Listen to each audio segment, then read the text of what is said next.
नमस्कार, मेरा नाम मनदीप पुनिया है।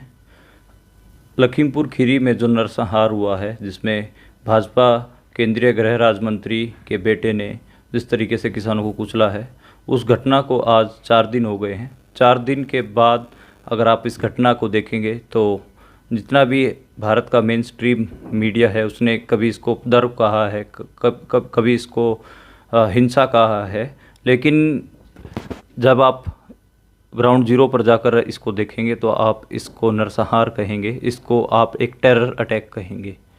उसका कारण ये है कि आप जब वो वीडियो देखेंगे उसमें थार और एक फॉर्च्यूनर, 2 एसयूवीज और एक पीछे एक स्कॉर्पियो वो आते हैं और किसानों के शांतिपूर्ण मार्च कर रहे किसानों के ऊपर से चीरते हुए चले जाते हैं। मैं भी पिछले 3 दिनों से ग्राउंड जीरो से रिपोर्ट कर रहा था, आप तक छोटे छोटे वीडियोज़ पहुँचा रहा था, लेकिन कल जिस तरीके से पत्रकारों को पुलिस ने रोकना शुरू कर दिया था और उनको ढूंढने लग गई थी पुलिस, इस वजह से मुझे छुपकर वापस आना पड़ा।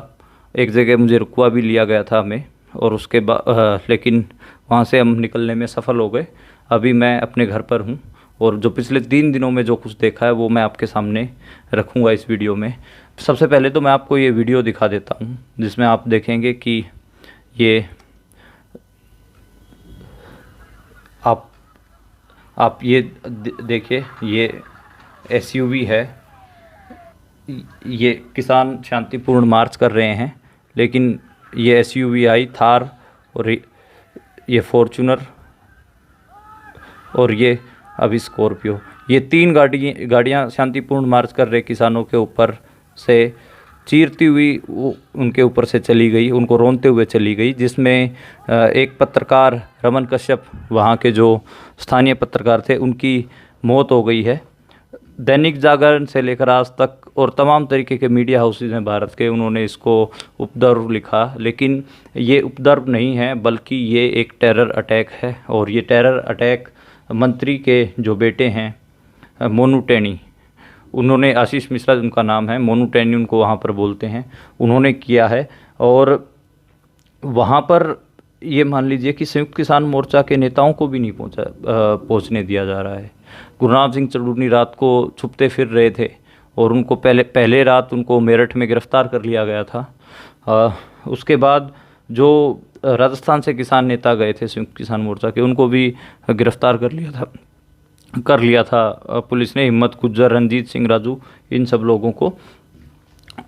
इस घटना में अभी बहुत सारी परतें खुलनी बाकी हैं। लखीमपुर में हमने देखा कि जो आसपास के लोग हैं वो, उनमें कितना ज़्यादा भय, कितना डर था अजय मिश्रा का।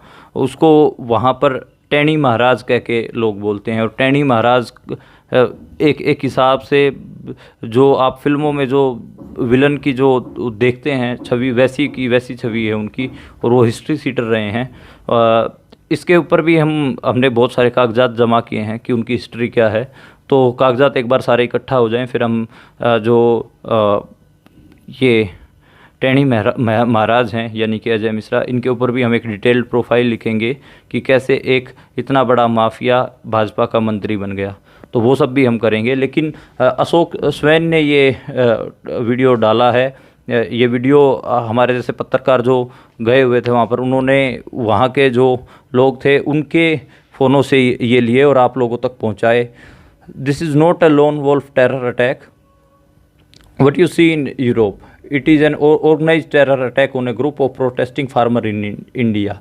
वो कह रहे हैं कि ये एक ऑर्गेनाइज्ड टेरर अटैक है जो पीसफुल फार्मर्स जो प्रोटेस्ट करते हैं उनके ऊपर। इसका कारण ये है कि अजय मिश्रा जो मंत्री हैं वो पहले किसानों को धमकी भी देते हैं। आप उनके पुराने देखिए, वो धमकी दे रहे हैं। साथ में वहाँ के जो किसान नेता हैं गुरनामनीत सिंह मांगट, उनका एक छोटा सा स्कूल है, उसमें वो बोल रहे हैं कि तुम्हारे स्कूल के ऊपर बंद करवा देंगे, और उनके स्कूल में रेड भी करवाई गई, तुम लोगों को हम जानते हैं। और जो किसान आंदोलन में उस इलाके से गाड़ियाँ आई थी, उनकी नंबर प्लेट देख देख के पुलिस उन लोगों के घर पे गई है, उनको धमकाया है, डराया है।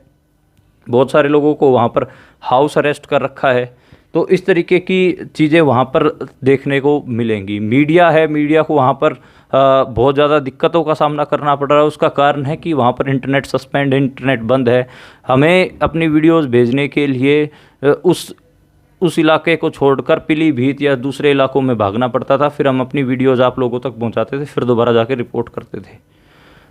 थोड़ा थोड़ा बीच में वोडाफोन का इंटरनेट चला था, लेकिन उसको भी शट डाउन कर दिया गया था। तो ये एक जो पूरा नरसंहार है, इसमें एक बात और मैं कहना चाहूँगा, जो है पूरा ऑर्गेनाइज टेरर अटैक है जिसको लोग बोल रहे हैं, इसको उपद्रव की सीमा उसमें मत रखिए बिल्कुल भी। आप देखिए कि शांतिपूर्ण किसानों के ऊपर से एसयूवीज गई हैं, ये एक ऑर्गेनाइज टेरर अटैक था भाजपा नेता अजय मिश्रा के गुंडों द्वारा और उनके बेटे द्वारा किया गया। अभी तक 4 दिन हो गए, उनके बेटे की गिरफ्तारी नहीं हुई है। इस पे जो सबसे ज़्यादा मुझे चिंता का विषय लग रहा है वो सिविल सोसाइटी की चुप्पी, नागरिक समाज की चुप्पी। राजनीतिक पार्टियां, कुछ लोग नेता वहाँ पहुँचने में सफल हुए हैं, लेकिन सिर्फ 0.1% नेता ही तो ट्राई कर रहे हैं। ये कोई पूरे डिबेट का इश्यू नहीं बना, इसके ऊपर कोई बातचीत नहीं हुई, किसी राजनीतिक दल ने इसको सीरियसली नहीं लिया, इस पर सीरियसली प्रोटेस्ट वगैरह नहीं किए। आपने देखा क्या आपके शहर में कि राजनीतिक दल सड़कों पर उतर आए हों, उन्होंने कोई धरना प्रदर्शन किया हो, कैंडल मार्च किया हो? ऐसे ही कोई छोटी सी घटना होती थी भारत में तो इंडिया गेट से लेकर पार्लियामेंट मार्च तक मार्च होते थे, कैंडल मार्च होती थी, तमाम तरीके की एक्टिविटीज़ डीयू जेएनयू के लोग करते थे, सिविल सोसाइटी करती थी। लेकिन उस तरीके की चीज़ें हमें अभी देखने को बड़े लेवल पे देखने को नहीं मिली हैं। छोटे छोटे 8-10 लोग गए, उन्होंने गिरफ्तारियां दे दी, उन्होंने पोस्टर वगैरह पकड़ के खड़े हो गए, ये सब देखने को मिला है। लेकिन एक मास लेवल का जो प्रोटेस्ट होना चाहिए था इस पूरे ऑर्गेनाइज टेरर अटैक के खिलाफ, वो अभी तक हमें देखने को नहीं मिला है। वहाँ पर पत्रकारों को बहुत सारी दिक्कतें आ रही हैं, पत्रकारों को रोक लिया जा रहा है, पत्रकारों को वहाँ पर रिपोर्टिंग नहीं करने दी जा रही, ये तमाम दिक्कतें हैं। अभी मैं एक छोटी सी रिपोर्ट भी फाइल कर रहा हूँ, जो बेसिकली इस 3 दिनों के दौरान मैंने जो कुछ भी देखा था उसके ऊपर होगी। उसके बाद मैं एक रिपोर्टर्स डायरी करूँगा जिसमें मैं आप लोगों को बताऊँगा कि असल में वहाँ पर चीज़ें कैसे कैसे